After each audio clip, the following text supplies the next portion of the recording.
আসসালামু আলাইকুম রহমতুল্লাহি ওবরাকাতুহ।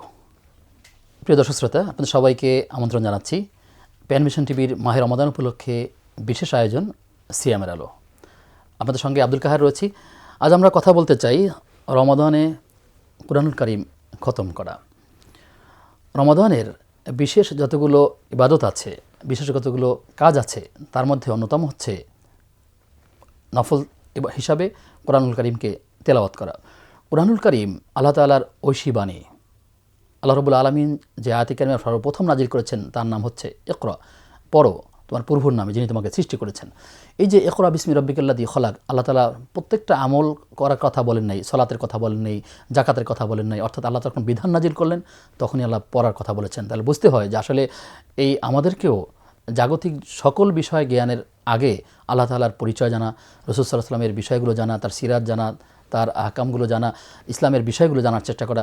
ঠিক মাহে রমাদানে আমরা অনেকেই কোরআন তেলাওয়াত করি, কিন্তু হয়তোবা দেখা গেল শুরু করলাম আর শেষ করতে পারলাম না। রাসূল সাল্লাল্লাহু আলাইহি ওয়াসাল্লাম হাদিস থেকে আমরা জানতে পারি যে জিবরাইল আলাইহিস সালাম রাসূল সাল্লাল্লাহু আলাইহি ওয়াসাল্লামকে কোরআনুল কারীম শোনাতেন, আবার নবী সাল্লাল্লাহু আলাইহি ওয়াসাল্লাম জিবরাইল আলাইহিস সালামকে কোরআনুল কারীম শোনাতেন। এভাবে প্রতি রমাদানে তিনি কোরআন কারীমকে শুনিয়েছেন তারা একে অপরকে। রমাদানে এই কোরআন খতম করা মুস্তাহাব। রাসূল সাল্লাল্লাহু আলাইহি ওয়াসাল্লাম যে বছর তিনি দুনিয়া থেকে বিদায় নিয়েছেন, রাসূল চলে গেছেন, ঠিক সেই বছর তার আগের বছর নবী সাল্লাল্লাহু আলাইহি ওয়াসাল্লাম দুইবার কোরআন খতম করেছেন। এই কোরআনুল কারীম খতম করার গুরুত্ব রয়েছে। কোরআনুল কারীমের একটি হরফ পড়লে সে ন্যূনতম 10টি নেকি পাওয়ার চেষ্টা করবে, এবং যে ব্যক্তি কোরআন পড়ে, কোরআন জানে, কোরআন একে অপরকে শেখায়, সেই তো উত্তম। খয়রুকুম মান তাআল্লামাল কুরআনা ওয়া আল্লামা, তোমাদের মধ্যে তো উত্তম সেই যে কোরআন শেখে এবং অপরকে কোরআনুল কারীমকে শেখায়। তো মাহে রমাদান তো এই কোরআনুল কারীম শেখারও সুযোগ, কোরআন কারীম কাউকে শেখানোর সুযোগ রয়েছে। একজন পিতা, একজন শিক্ষক, একজন সুযোগ রয়েছে তার পরিবারের সবার মাঝে এই কোরআনুল কারীমকে ছড়িয়ে দেওয়ার মতো। রাসূল সাল্লাল্লাহু আলাইহি ওয়াসাল্লাম বলেছেন, যে ব্যক্তি কোরআন কারীম তেলাওয়াত করে তার উদাহরণ হচ্ছে সেই কমলা লেবুর মতো, যেটি হাদিসের মধ্যে বলা হয়েছে যে সুঘ্রাণযুক্ত, মানুষকে ছড়িয়ে দেয়। কোরআন কারীম যে অধ্যয়ন করবে সে নিজেই যেমন আলোকিত হবে, সে অপরকেও আলোকিত করার সুযোগ পাবে। যেই দেহে বা যেই বডিতে কোরআনুল কারীম নেই, সেই বডিটা শূন্য খাঁচার মতো। কোরআনুল কারীম দেহে থাকা মানে হচ্ছে তার নিজেকে কন্ট্রোলিং আল্লাহ তাআলার কাছে চলে যাওয়া। অর্থাৎ এই কোরআনুল কারীম দেহে আছে, এই অনুযায়ী ব্যক্তি চলার চেষ্টা করবে, চিন্তা চেতনা লালন করবে, আশা করা যায় সঠিক প্রাপ্ত হবে। সেজন্য আমাদের উচিত হবে এই কোরআনুল কারীমকে পড়বার চেষ্টা করা। অনেক মানুষ আছেন না এমন যারা বিশুদ্ধভাবে তেলাওয়াত করার চেষ্টা করছেন। রাসূল সাল্লাল্লাহু আলাইহি ওয়াসাল্লাম বলেছেন আজরান, মানে তার জন্য 2টা পুরস্কার। সে যে তেলাওয়াত করছে সেজন্য জন্য একটি পুরস্কার, এবং সে যে বাধাপ্রাপ্ত হচ্ছে অর্থাৎ তার যে আগ্রহ, তার চেষ্টা, এই জন্য যে আরেকটা ভিন্ন পুরস্কার পাবে। সুতরাং যারা খুব কষ্ট করে শিখছেন, আধো আধো করে শিখছেন, শেখার চেষ্টা করছেন, কোথাও একটু আটকে গেছেন, এই যে যাওয়ার শেখার জন্য মানুষের দ্বারে দ্বারে যাওয়ার চেষ্টা করছেন, ব্যক্তির দ্বারে দ্বারে যাওয়ার চেষ্টা করছেন, এই চেষ্টা করার মধ্য দিয়ে একজন ব্যক্তি দ্বিগুণ সওয়াব পাওয়ার চেষ্টা করবে। তো আমাদের উচিত হবে রমাদানে এই কোরআনুল কারীমকে তেলাওয়াত করার চেষ্টা করা, রমাদানুল কারীমকে কোরআনুল কারীমকে খতম করার চেষ্টা করা। সাহাবায়ে কেরাম এই আমলগুলো করার চেষ্টা করতেন।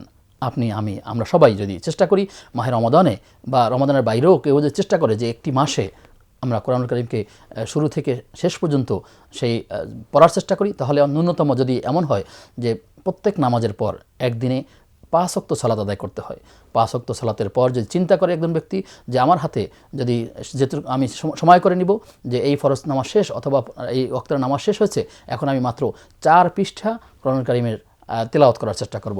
এরকম 5 ওয়াক্তে যদি কেউ 4 পৃষ্ঠা করে পড়ার চেষ্টা করে, তাহলে তার একদিনে 20 পৃষ্ঠা তেলাওয়াত করা হবে।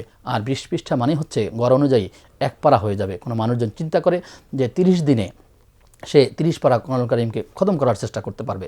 কিন্তু আমাদের মনে হচ্ছে অনেক সহজ। আমরা চেষ্টা করি যে অনেকেই দেখা যায় কেউ 2 দিনে খতম করার চেষ্টা করে, 3 দিনে খতম করার চেষ্টা করে।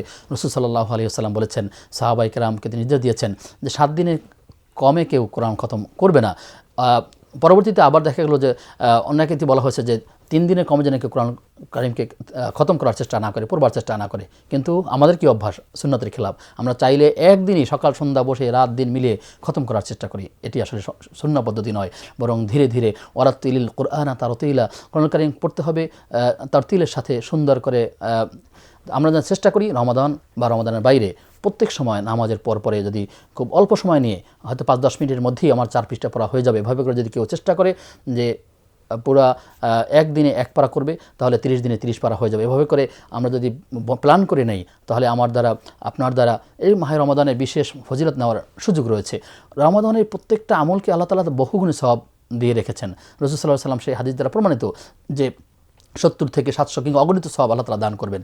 যেই কোরআনুল কারীম আমার জীবনের গাইডলাইন, আমার আপনার একজন অমুসলিম সে যখন এই কোরআনুল কারীম স্টাডি করে, একজন অমুসলিম যখন সে ইসলামিক সিরাতগুলো চর্চা করে, ইসলামিক জ্ঞানগুলো চর্চা করে, এভাবে ইসলামিক জ্ঞান অর্জন করার চেষ্টা করে, ইসলামের মৌলিক বিষয়গুলো জানার চেষ্টা করে, জানার মাধ্যমে সে নিজেকে ধন্য হয়ে সে জিরো থেকে হিরো হয়ে সে আল্লাহ তাআলাকে সান্নিধ্য হওয়ার চেষ্টা করে।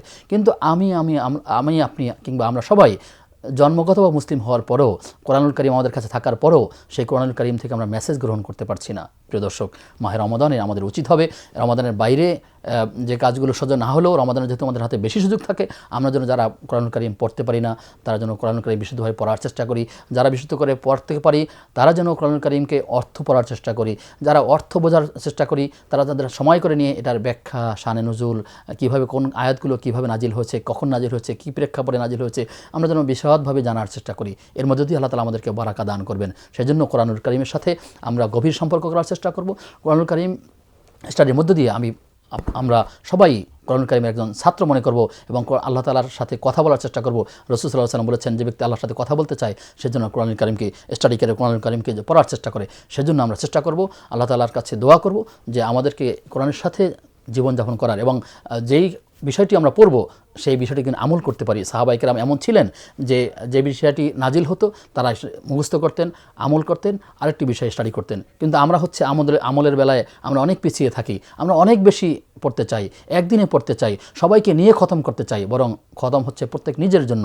একজন ব্যক্তি সে নিজে নিজে খতম করার চেষ্টা করবে। কোনো এক ব্যক্তি মারা গেল, কোনো এক ব্যক্তির দোয়া চাইলো, আমাদের মহল্লায় দেখা গেল যে একজন তালিব ইলম কিংবা এরকম দায়িত্ব দেওয়া হলো তুমি খতম করবে, অন্যরা পড়বে। বিষয়টি এমন নয়। কোরআনুল কারীম যিনি পড়বেন তিনিই তো 10 নেকির অধিকারী হবেন, বরং সবাইকে নিয়ে খতমের চেষ্টা করা নয়। আমরা এই ভুল পদ্ধতি থেকে বেরিয়ে বরং প্রত্যেকেই, একজন পিতা, একজন মাতা, একজন সন্তান, আমরা প্রত্যেকেই চেষ্টা করব পরিবারের মধ্যে, পরিবারের বাইরে, আমাদের সমাজে, আমাদের রাষ্ট্রে সর্বত্র যেন কোরআনুল কারীমের মেসেজগুলো ছড়িয়ে দেওয়া যায়। আল্লাহ তাআলা আমাদেরকে সেভাবে এগিয়ে যাওয়ার তৌফিক দান করুন। আজ এ পর্যন্তই। আগামী অনুষ্ঠান দেখবার আমন্ত্রণ জানিয়ে আজকের মতো বিদায় নিচ্ছি। আসসালামু আলাইকুম ওয়া রাহমাতুল্লাহি ওয়া বারাকাতুহু।